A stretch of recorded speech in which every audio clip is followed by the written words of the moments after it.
Alright, should we just like jump to the game and start from like the end game stuff? Yeah, here we go.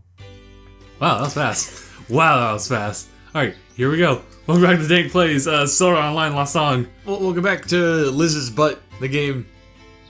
I'm glad I wasn't the only one who saw it. It just stands out. It does. What'd you say about me? Got it. Alright, so let's take a second. I know this is just the beginning of a goddamn new episode at the beginning of a new play session of this game. But we just talk about how expressionless that face is. Like, it's 90% eyes. And then, I don't know, I think it's just like the way her mouth, the fact that it's just like a line with eyes that blink and it's just staring at you. It's like, there's no expression. It's kind of like your protagonist in Pokemon Sun and Moon. Except they have even more expression. Like, that's not even a smile. That's just like it. That's just a... She's not emoting, she's just blinking. Now, if you like replace her eyes with mine, that's pretty much my resting bitch face. And like occasionally, the bottoms of her eyes, like the skin at the bottom of her eyes, they just like fall down like a single pixel. I see that, yeah. Like, it's weird. Okay, I'm glad that's not just me. Yeah. Pupils are, okay. All right, we're doing this. I have no fucking idea where we left off, or even any vague recollection of what this game is or how to play it. So we're just gonna go for it. All right, let's use our dragon reader. I mean our map, and we're gonna rock the dragon. Okay, I vaguely remember how to play it. It's only been a week. It's only been a week. And I just Wonglins, the Iron Nose. Right. What have you been doing this past week? Not this. Draw a line in the sand. What are you gonna put up with today? Not fucking this. Okay. Oh, that's right. Oh, Liz, your wings are it's not even wings. Yeah, everyone has different sets of wings. Oh, or I guess maybe Liz just has some really weird ones. Like really though, like those are not even Leafa wings. And Silica pretty much have the same. Oh, gee. Okay, well, there's the benefit of having sailor uniforms on, but I'm not trying to. I'm just trying to figure out where the fuck I'm supposed to go. I don't see a Dragon Ball in this radar, so I assume I'm not supposed to be. We finished that dungeon, remember? Yeah, we did. We cleared that, right. And there were Dragon Balls back in town. So I assume we just have to go back. Back in town? Yeah. Like, stop with the skirts flying. Okay. Completely ignoring the skirts, I do like how it looks presentation-wise. The flying mechanic. Yeah, that does look good. Yes, I'll agree with that. It's just not a lot to like fly to, or at least. What the fuck kind of running animation is that? It's like just. That's a hustle. It just looks so silly. Look at that. When you turn the camera sideways into your entire body, like rock back and forth very so subtly. Oh my god. Oh, this is gonna get just like Sonic 06 levels of ridiculous, where I'm just gonna stop like caring about the technical faults of the game and just be dead inside. Oh wait, okay. Looks like I see an exclamation point. We're heading towards here. We're heading towards the Dragon Ball. We're gonna examine this. We're gonna rock the dragon. What's this place? God, Suna, you're too happy all the time. Suna. Fairy leaders meeting here. What is this? Some sort of gay nightclub? Oh yeah. All right. These guys. Second part better in the anime. Huh. There's just something about them that looks like they were drawn cheaply. What about the guy on the far right? Like, we've seen him before, right? He looked so much better in the anime. I don't know, no one remembers the goddamn Alphi mark. That's why this game was only $12. Man. And like, it seemed... So I understand some justifications for making a game out of the Alphi mark, because the flying mechanics are almost enough to justify it. But when you think about it in tandem with how the anime went, it's almost like the stakes are just so low in this game, because everyone's very self-aware that they're in a game at this point. I mean, they were self-aware in the beginning, but there's no stakes, because if they die in this game, it's not like they die for real. It's not like they're being held hostage. Right. So why should we care about anything that's going on in this game? Like, if it was Yeah. established as a world where they weren't players in the game, would have been fine. Like, we would have accepted the stakes as being real and somehow significant. But here, I don't know, maybe we'll find out what the stakes are when we actually get into the game and out of the prologue, but Yeah. it doesn't seem like you could really have stakes in Right. a game like this. It's like you should never like take a Let's Play seriously because it's just people playing. You know a game. what? Why don't you go in and eat a big old floppy wiener over there if you're gonna... I wasn't do some gonna. snacks? I wasn't gonna mention us. I was mentioning like people like commenting on like other people. Yeah, Yeah, those you know, people. now that you mentioned it, You know, maybe you are taking this game a little too seriously. maybe we should both eat floppy wieners. I don't know. Maybe we should. Maybe I'll just go downstairs, get a pack of big old foot-long Nathan's hot dogs, and cook them. Only overcook them. Leave them in the pot of boiling water for like 8 hours. So that the big floppy, the kind of dripping meat juices. And we'll just stick them in our mouths. How about that? Well, all the episodes from here on out are just gonna go downhill. I've used up all my material. Big floppy wieners, that's it. It's my entire game. Combat forbidden in this area. There's nothing to fear. But Comments yeah, written. like when you actually think of the story, there's nothing like dire. So it's like them playing a video game. So it's like you kind of want. Yeah. So it's like it makes you wonder why should I play a video game about people playing a video game. Because boobs and gratuitous panty shots. I guess that's all And they can. Liz's butt. I guess that's all they can sell it. I'm sorry. That's all. That's pretty much all this game's got going for it so far. But the But pro- even then, like the pan. Okay, so let's put me into the body of a 12-year-old boy. Even then, I feel like we're just Liz staring. Sorry, this game is throwing too much at me. Anyway, if I was a 12-year-old boy, and I wanted to see boobs and panties, and I had no fucking idea what the internet was, and so I resorted to this. Oh, that was just for exposition. Okay, sorry, too much stuff. I don't know. And I wanted to see boobs and panties, so I resorted to playing this game. I don't think even I, as a 12-year-old boy, would have gotten a whole lot out of it because they're just thrown at you. Like, the boobs and the panties should be something. I'm saying this, but they should be something that's earned. Like swimsuit model, like not some models, but swimsuit costumes and like schoolgirl costumes feel like they should be things that you get through effort, so they feel that much more rewarding. Like you earned that. Here, they're just given to you.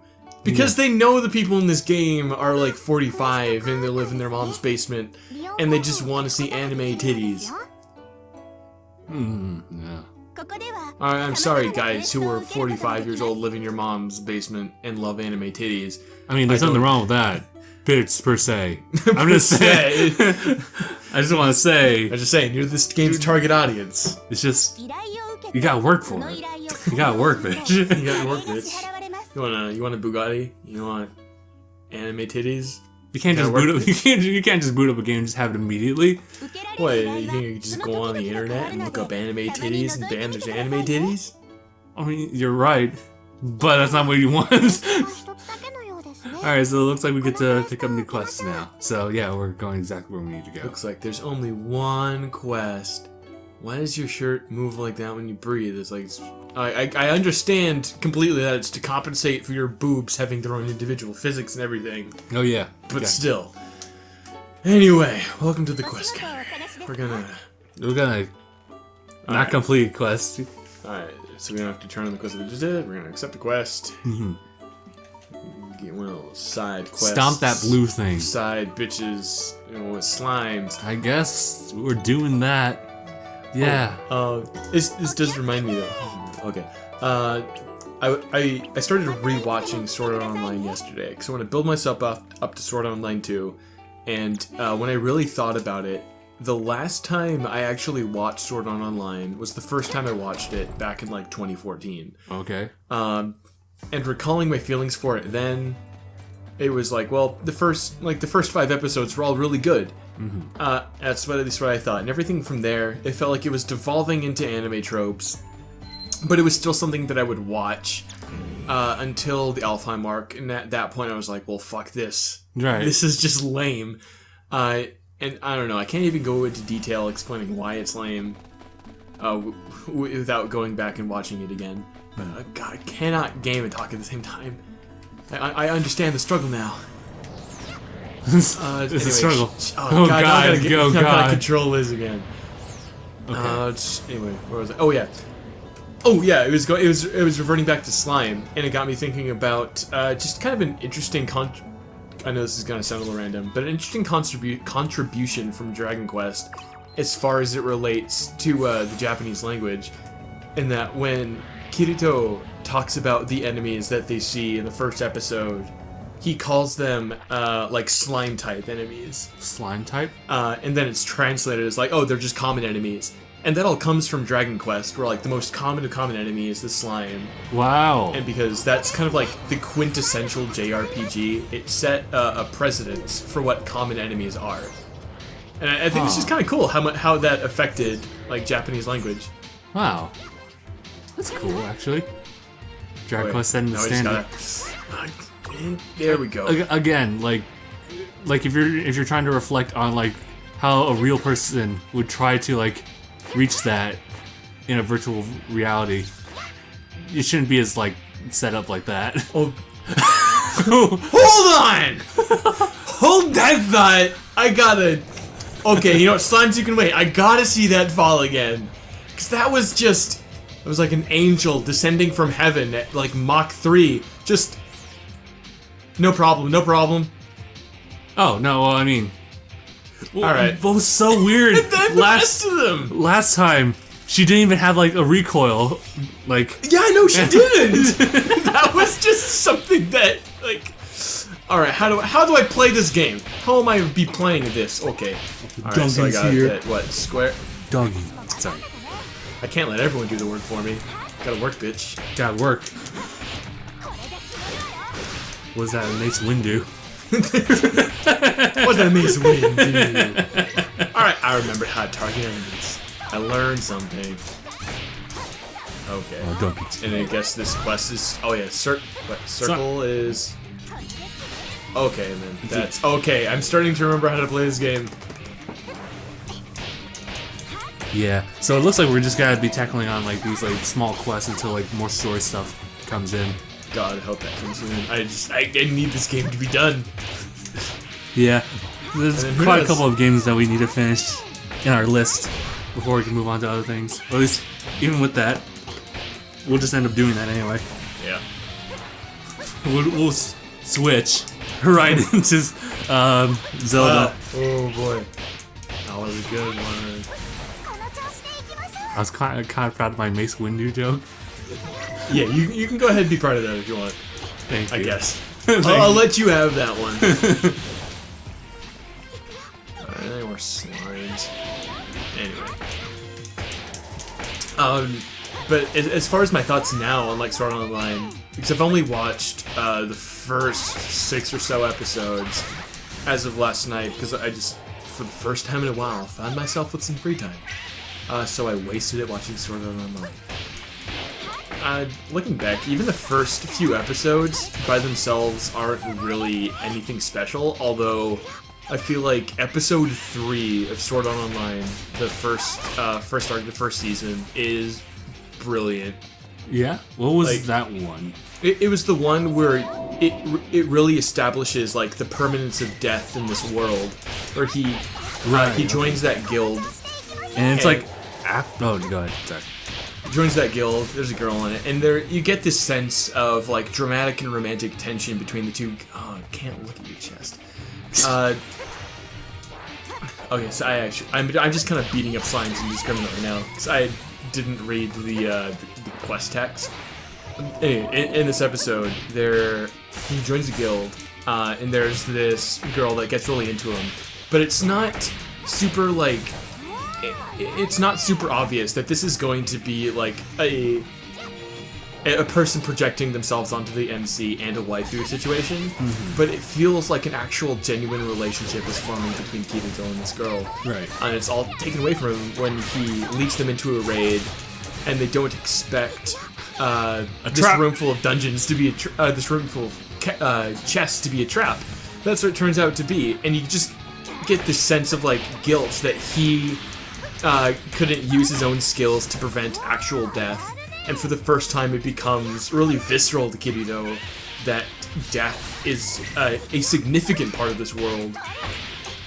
And it just all culminates perfectly at the very end of the episode when he gets a video message that the girl left behind for him.